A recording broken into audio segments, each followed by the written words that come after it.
Hello, speakers and leaders. Today, we're talking about how to present technical information.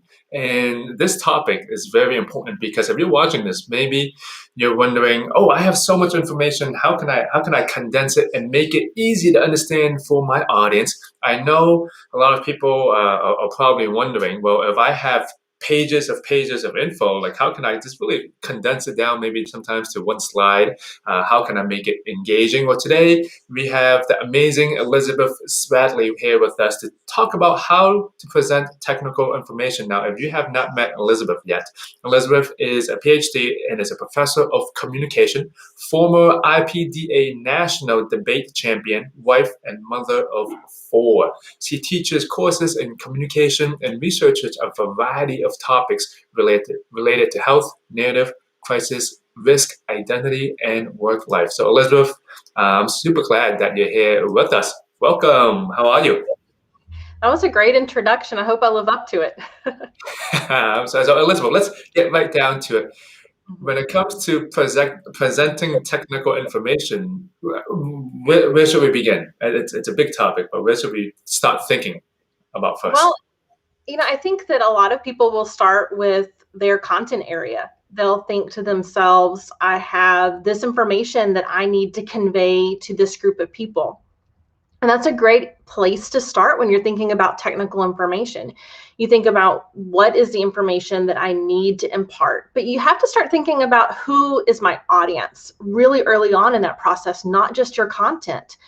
Because when you think about who your audience is, you begin to think about things like, can I cluster information together that makes sense together so that I don't basically cause information overload to my audience? Can I condense or take out information that will be confusing to audience members? And you can begin to think about what terms your audience members are familiar with versus unfamiliar with, and what information will make an impact on those audience members.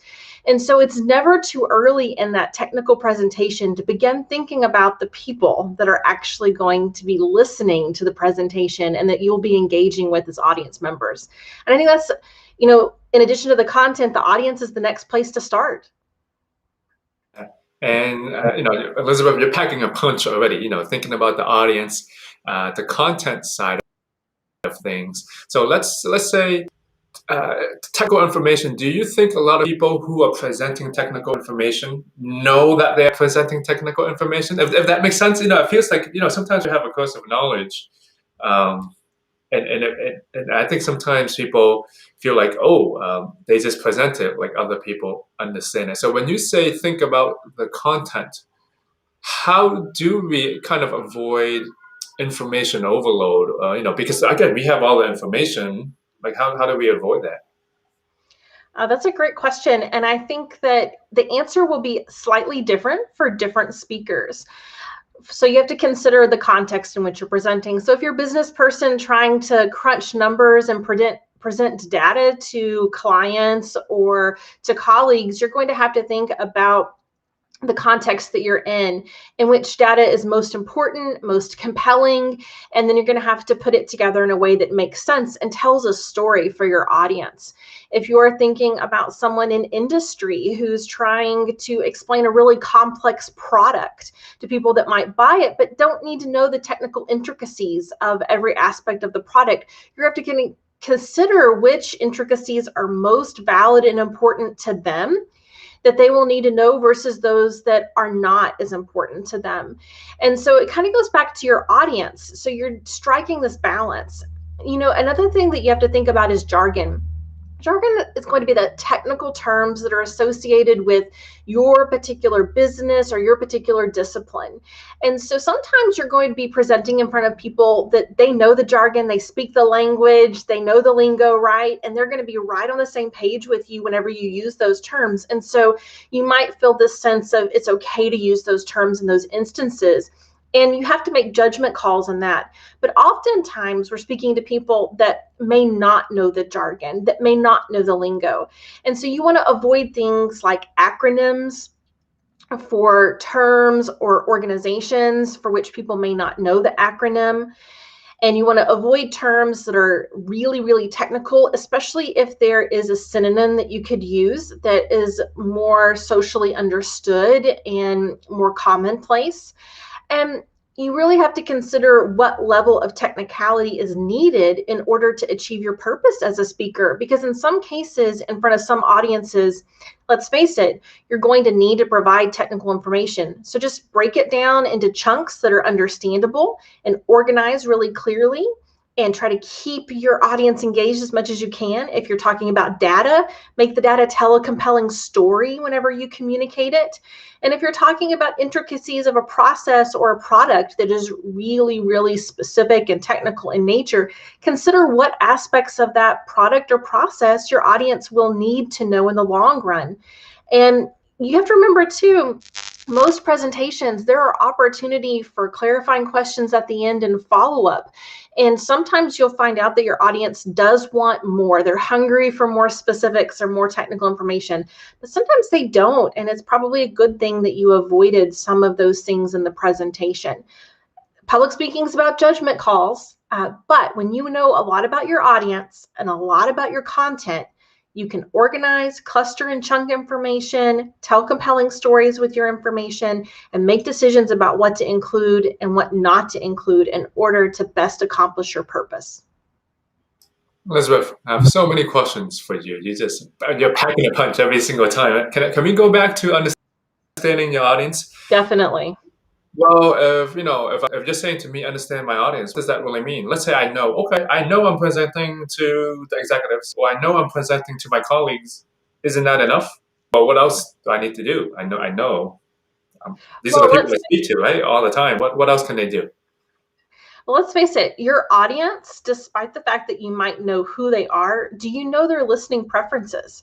Some listeners are going to be time-sensitive, time-oriented listeners, and they're going to know about how much time you have as a speaker. And when you approach it, they're looking at their watch. They want you to have already gotten to the punchline, to the big idea, and be summing things up. So some people are going to be time-oriented. Some people are going to be content-oriented.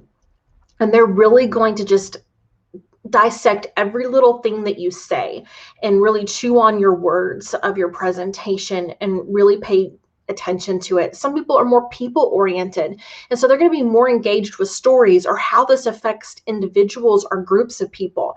And so you can go a step further in better understanding your audience by looking for these kinds of cues, whether it's in other speaking situations where you look at who's looking at their watch, who seems to be more non-verbally interested at different times in a presentation. And if you pick up on those kinds of cues when other people are presenting, it's going to give you some information about your audience for your future presentations. Also, when you're thinking about who you're presenting to, you want to think about what their role is in the organization. So if you're in front of your senior executives, you want to think about what their particular position is, and you want to make sure that there's content in your presentation and the information that will help them to do their job better or help them to make a key decision. And that way you're planning for that aspect of who your audience is. So think about who they are as listeners and think about what their role is and how your presentation can help them do their job better. Do you have I know it depends on the audience. I know it depends on the content. But do you have a preferred way of structuring a presentation so it kind of has that universal appeal for everyone? I tend to go for 3 major points, no more, no less. And I try to make them into an acronym or use a metaphor that helps to better understand them and to stick out in the minds of my audience. And when I break them down, if I'm breaking them down into a list, I'm really concerned about previewing that list and kind of go back to that old adage, you tell the audience what you're going to tell them, then you tell them, and then you remind them of what you just told them. And so anytime I'm doing a list, I'm going to preview the list, then I'm going to go through it in detail, and then I'm going to go back and I'm going to have that summative statement about the list. But overall, I'm going to keep it to 3 main ideas. And those ideas, if there's sub-ideas within them, I'm going to try to do the best I can with making sure that I keep them clearly linked back to the main idea that they support. Otherwise, it's going to sound like I'm getting off track. It's going to sound like I'm chasing rabbit trails. And that is a huge no-no in presentations. And let's just face it, we all fall prey to those kinds of things. Okay. Yeah. That's key. So, going back to the main points, I love how you're saying sometimes, using an acronym, just tell people what you told them maybe at the end again. What you mentioned a little bit about storytelling and story earlier. How can I do that when I have a bunch of data or technical information? Do you mean personal stories? Do you mean, what do you mean? Well, yes, it could be a personal story. It could be how that data could be transformed into an individual application that you could tell through a story, or it could be that that data tells a story about a group. So if you're talking about statistics, oftentimes we're describing groups of people, right? Or if you're talking about market share, or if you're talking about interorganizational relationships and stakeholders that have to work together in a crisis, or you're talking about working on a sales team. But nonetheless, when we deal with data analytics, you still have to make sense of that data, and the data has to be presented in a way that resonates with people, because people interpret the data. The data does not speak for itself. One thing that I always tell students in my basic public speaking course is no number ever spoke. It is up to you as the speaker to interpret what the numbers mean for the audience. Another thing with regard to storytelling is if you use too much data, it's going to draw away from the compelling impact that you want the data to have on your audience. And so you always want to make sure that you don't overload a presentation with too much technical information, too many statistics, too many numbers, in that it becomes overwhelming and it takes away from the meaning of the most important data that you want to interpret for your audience. Now, Elizabeth, when you say too much data or too much information, what does too much mean for you? Well, that is a sticky point because we have individual differences and we have audience level differences as well. And so if we're talking about executives that are using data to make decisions about a product launch time or how to increase market share, or if we're looking at something, very different, it's going to be different for that situation. And so that's really important to remember. For me, though, if I hear fast-paced statistics presented really quickly, I am going to forget all of them.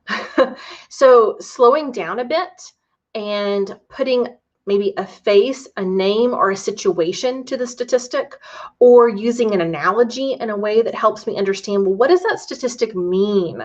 When you say that, 75% of our clients, exude this particular characteristic. Well, what does that mean? Give me an example of one of those clients in that category. So that way it becomes more meaningful and impactful whenever the statistic is presented. And by nature, then I'm going to take longer to talk about it. And so I won't get distracted by too many numbers coming at me too quickly.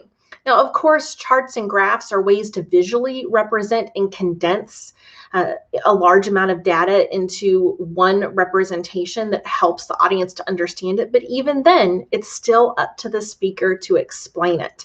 What does this mean for us? How can we use this information? Why is it valuable? And if the speaker can't answer those questions in the preparation process, I'm not sure that you should be, as a speaker, including that data in the presentation. And now we're talking about data. What about when we are creating the slides itself? How much should we put on the slide? Is it okay just to put one sentence? Is it good to have like three things? What are your thoughts on creating the slides? My general rule is no clutter. Clutter detracts from the impact of the individual message you want the audience to receive. So I'm not going to put more than one graphically oriented image on a slide at one time. Now, I might have a chart, or I might have something like a graph, or I might use smart art graphics, or I might create an infographic that I take my audience through, but I'm not going to clutter it up with other things. I'm going to keep it as simple as possible. And when it comes to words on a screen, I try to limit those. And there are some exceptions to the rule, but as a general rule of thumb, I try to only have phrases and no full sentences if I can avoid it on a slide. Otherwise, people start to look at the slide and they stop listening to me as the speaker. And then it becomes a moot point that there's a speaker there at all, because you could have just read the slide or looked at the slide. And so this is going to be a speaker decision that when you make it, it's going to impact the way the audience listens to you. So my rule of thumb is keep it simple, keep it uncluttered, one idea at a time, one graphic at a time. And that's how I build any kind of visual for a presentation. Yeah, I like what you said when you talk about no full sentences and keep it shorter. I really like that you said that. What about, okay, we were talking about jargon earlier. So how can we, okay, we have a bunch of terms. How can we speak or present our knowledge in slides or everything else to the everyday person? Like, is there some easy way, or like I'm placing myself in the head, like, okay, I got all this technical information, but maybe I don't even know it's technical enough yet. Like, how can I relate it back to the everyday person? Well, that's a good question. And I find that to be a struggle as an educator, because I think that, wow, this seems so understandable to me, but I've been reading and studying this concept for a very long period of time, versus the people that are in my classroom are hearing it for the first time. And what I think seems simple and easy to understand, or an example that will really just pop and bring this idea to clarity for my students, may not be the right thing. And so testing a message out ahead of time is always good practice if you can.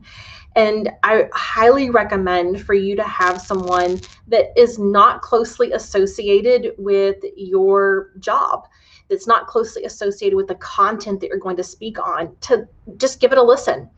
Give it a test run in front of them. And if they have questions, you can ask them just to write it down on a piece of paper, so that when you're done, you can see what was not easily understood the first time you communicated it. And that kind of feedback of a live person is just really helpful. I know that one of the features on the online version of PowerPoint that you can use is where you can get feedback about your presentation through the software. And that's really fascinating and interesting, but it only gives you feedback about things that the software can catch, and understanding is not one of those. I also tell people that practicing in front of a mirror will give you great feedback with regard to your eye contact and your facial expressions and your other nonverbal characteristics, but it doesn't give you feedback with regard to your understanding. What you need for that is you need a live person when you rehearse in order to give you that kind of feedback. So you were making me think, as we're presenting information or sharing, how do you think we can make people interested in what we're talking about? You reminded me, I don't know, now I'm thinking back to like my college days. Like, I was taking public speaking classes. I was just tuned out. Maybe I didn't like it back then. I didn't learn anything. Well, the knowledge was good. I wasn't interested in it. So how can you make someone interested even when it's technical? What are your thoughts? Well, there are many ways to do that. You have hooks, which are high attention getting strategies that can be communicated pretty quickly. You can change your delivery style, because when there's a change in both what people see and hear, they tend to tune back in. And you can have some good quick examples and illustrations and stories that you can tell. But one of the big things that I think about when I'm planning a presentation is I think about what is in it for my listeners. What is in it for them? How are they going to benefit from this? What are they going to get out of this? And then I make it explicit. I tell them, hey, if you tune in, you're going to be able to get some tips so that you can reduce the things that are distracting about your technical presentation, and enhance the things that are going to be helpful and get your point across to your audience. And so I want to make sure that I'm telling my audience what they're getting out of it and how the presentation can help them. Maybe not in really explicit terms, but I definitely want to make sure that it's clear to them. Because when I have those things present in the speech, in the presentation that I'm giving, whatever the presentation is about, I know that that's going to remind the audience, I have a stake in this. I have a reason I should be listening. And maybe it will encourage them to not answer that text or to not check in on their social media and check out of the presentation. I heard a statistic once, and I'm not sure if it's true. I haven't looked it up for a reason. Okay, there's a reason. I don't want to know if it's true.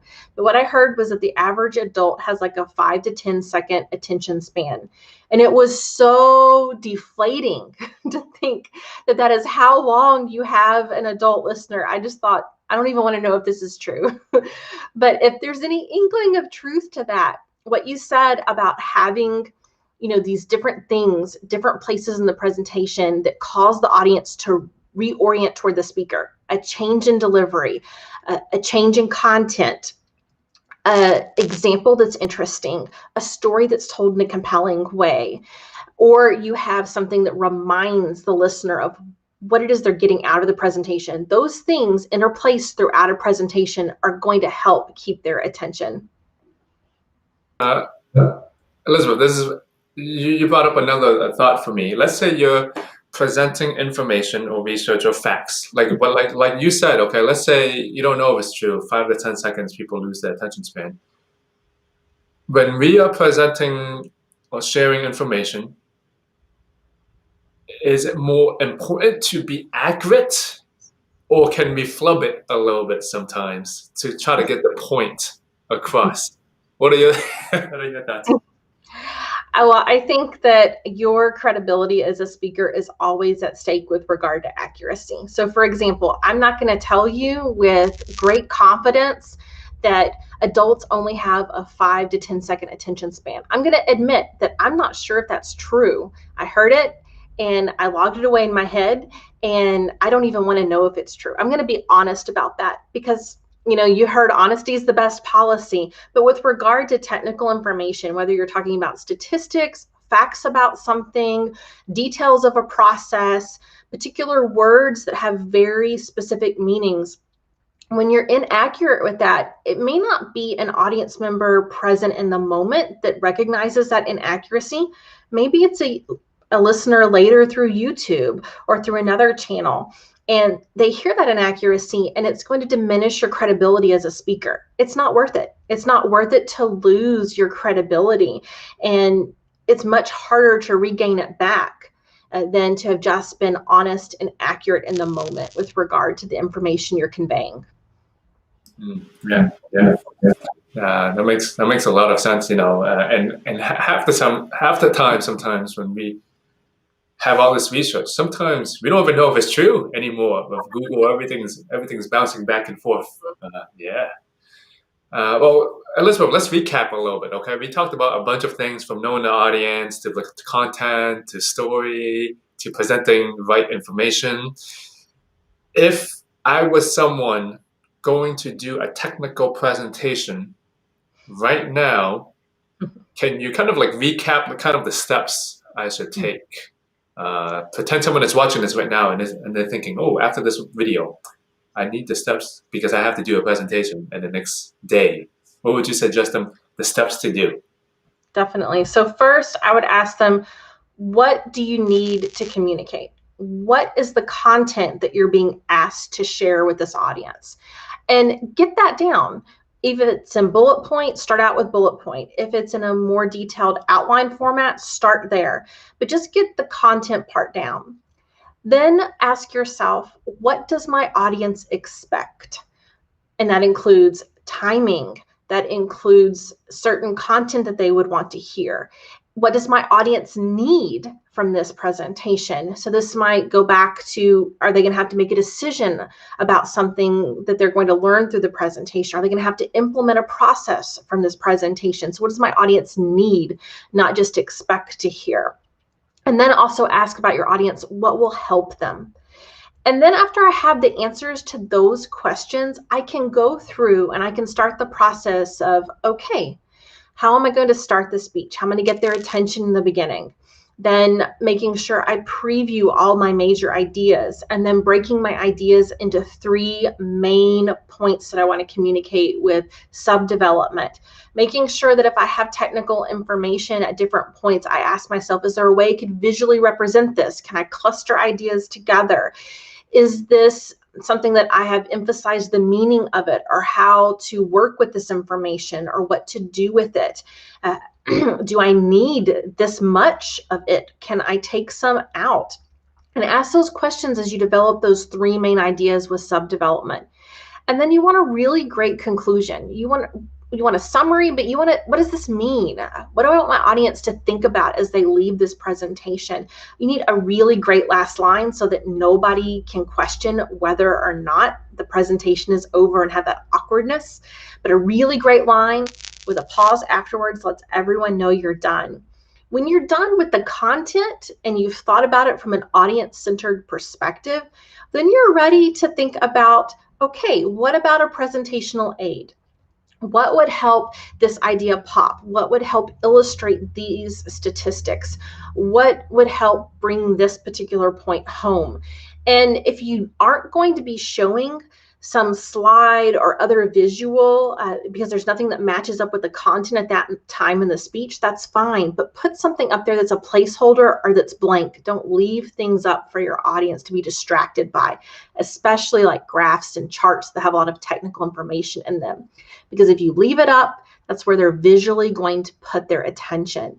So as I go through this process, I want to make sure that I have at least several run-throughs, one of those being in front of another live body that can give me some good feedback, and that my last run through of my presentation is one that is done well, so that I have a confidence when I'm going into the actual presentation. And that would be my kind of formula from start to finish. Begin with my content, think about my audience, begin to organize my ideas and introduction, body, and conclusion.